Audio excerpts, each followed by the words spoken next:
water coming out of the tap should be fine for you. We know that the safety is there. Our water is contaminated. The quality can improve, and it is safe. Would you drink that? People have dumped in this river forever. It's like we're in this cesspool. That water got my face don't never break out. Like my face don't have white spots all. My skin be all one color. It got white spots and everything. My skin so cracky and so rough from that dirty water. That water is contaminated. That water is, you wouldn't even want to water your plants with that water. Them people that's got us out here paying, my water bill was $600. I got to pay $600 for some water that I know a dog, a dead body, and everything that probably been in. That ain't right. My water bill this month high because of them and that poisonous water. Right. And it's not right. My biggest concerns, because regardless of where we're getting our water from, it's a high cost right now. And that comes from having to fix all the old pipes, having to pay the retiree and pension costs of former City of Flint, water department employees when the city was much larger. So it's a heavy burden that's being put on our customers right now. We have a few things we can do. If someone qualifies for the poverty exemption for property taxes, which is some relief that's available under state law, then you can actually have your fixed cost, the ready to serve costs, about $50 a month, removed from the bill. So that's something that can help our lowest income households. We also can put people on a payment plan. So if you get behind and you can come in and pay half the bill, then instead of getting another shut off, you can pay a portion of the overdue each month going forward. We've got almost 400 people on that kind of payment plan right now.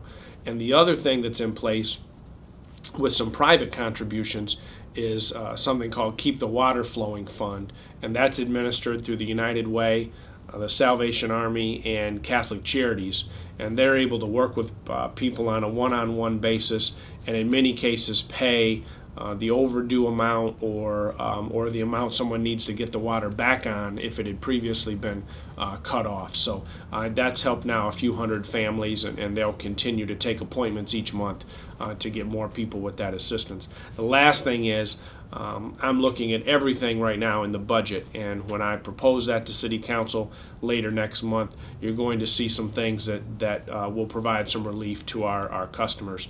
It's not going to be what everybody wants, but I think it'll start taking us in the right direction. I buy so much water now. Yes, ma'am. I am so afraid to drink the water. I have no choice but to brush my teeth with it.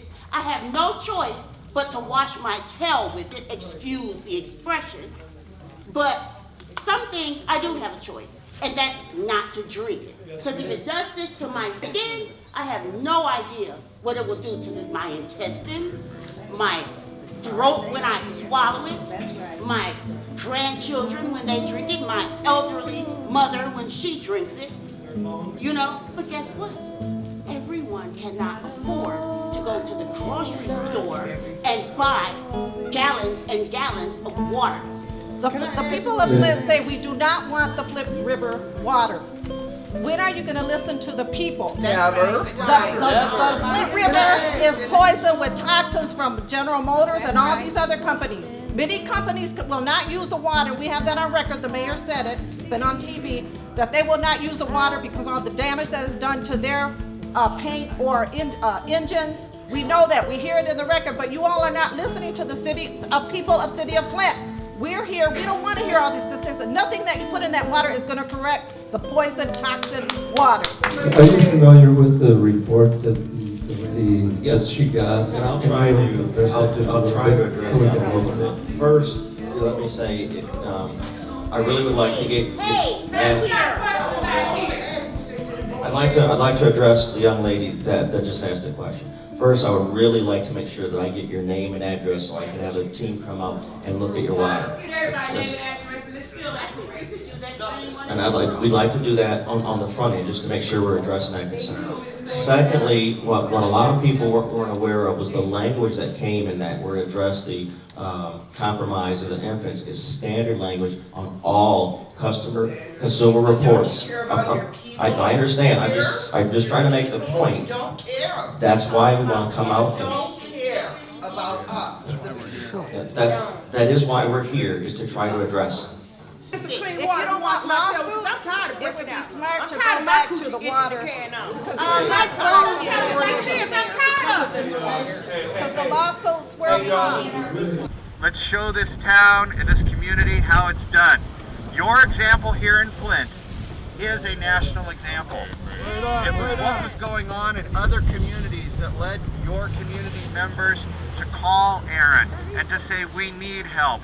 And what are you going to do about Flint? Well, it might be starting in other communities, and it's here in Flint that it's starting again. Right. And we want you to know that this is a national issue. That's right. And it is moving further and further. Your activities here today will be an example for other communities to step forward and say, we're tired of paying for water quality service we are not receiving.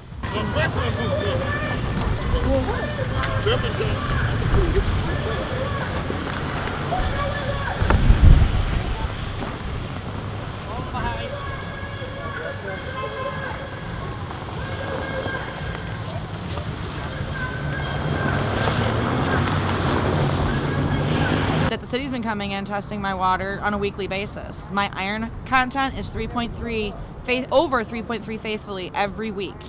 I've got proof on that, and it's the city doing the testing. They started doing copper and lead testing because I have black sediment in my water.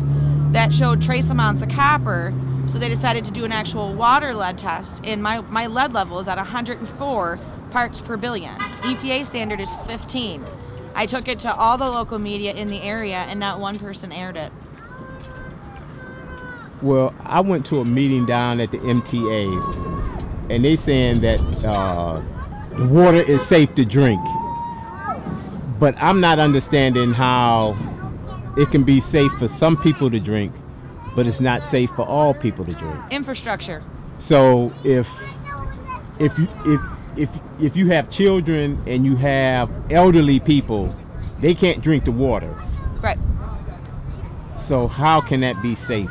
It's not safe. Okay. Even the people, the thing is, even if it looks like it's safe, like Bob Bocock was saying, if you can smell it, if you can see a color difference, if anything's off, it is not safe. And coming out of the actual plant right now, it may be okay. Once the warm weather hits again, we're going to be right back where we were with the THMs. They haven't changed anything to make that better yet. Lead and copper is actually coming from the pipes in individual households or businesses. Our system are concrete or iron or brick pipes. So anytime someone's getting lead or copper, that's actually something we can test for if we come out.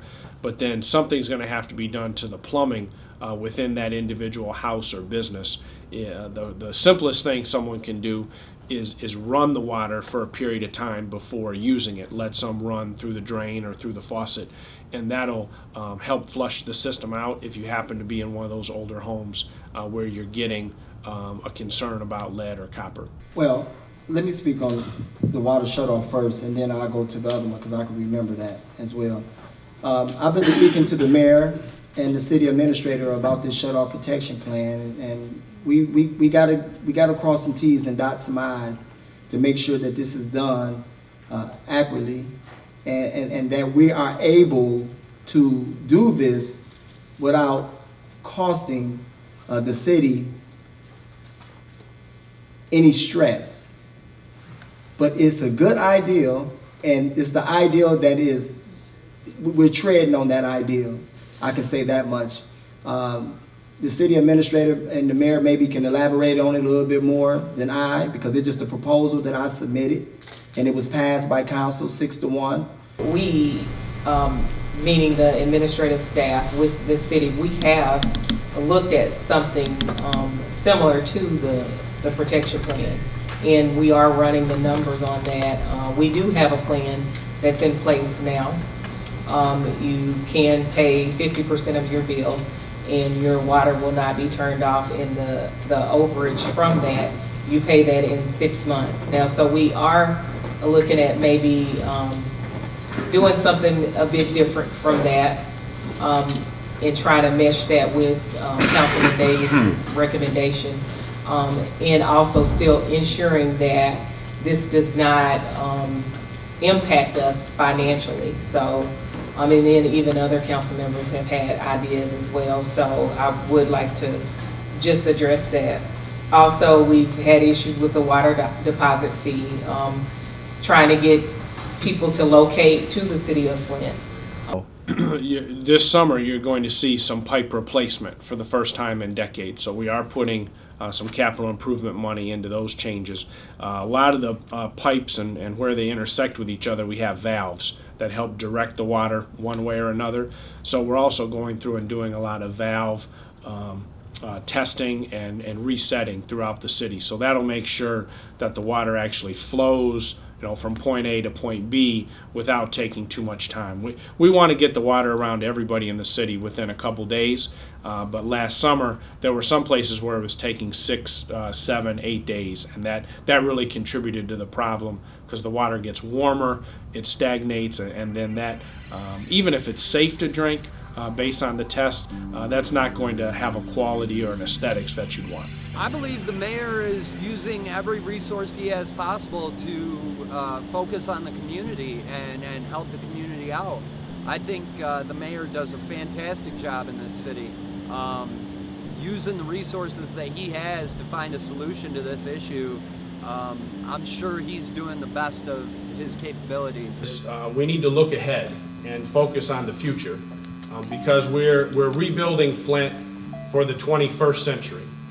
The era of the large, General Motors factories employing virtually everyone in this community who wanted to work, we know are behind us. We need to develop a diverse 21st century economy. We need to have housing options that match today's preferences.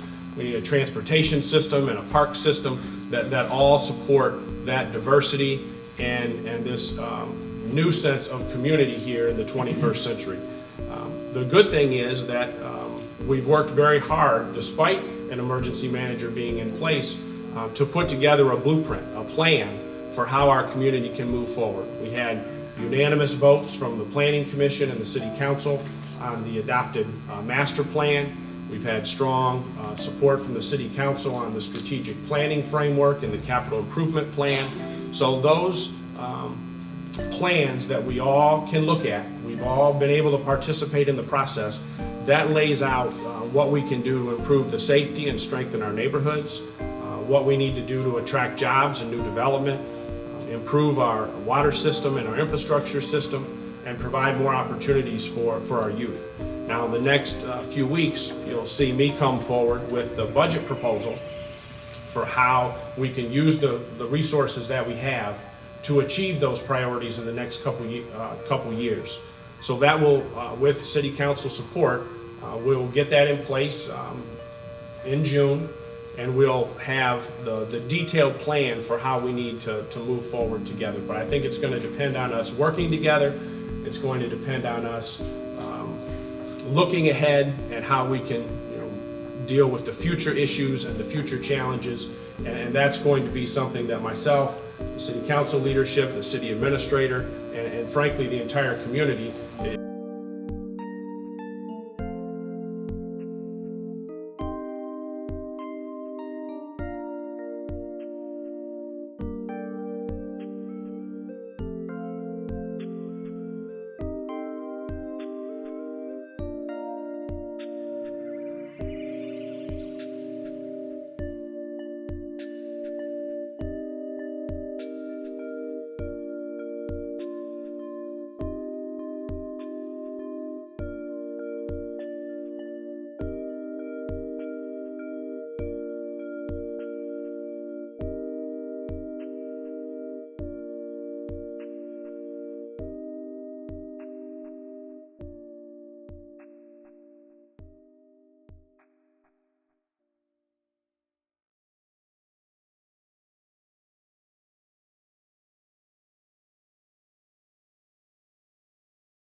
how do I feel about the Flint water crisis, and do I drink the water? I feel like the Flint water crisis is a serious issue that needs to be resolved by the community. It affects families, pet owners, parents, these people that are drinking this water that's contaminated. There needs to be a resolution to this issue. I don't personally drink the water from Flint.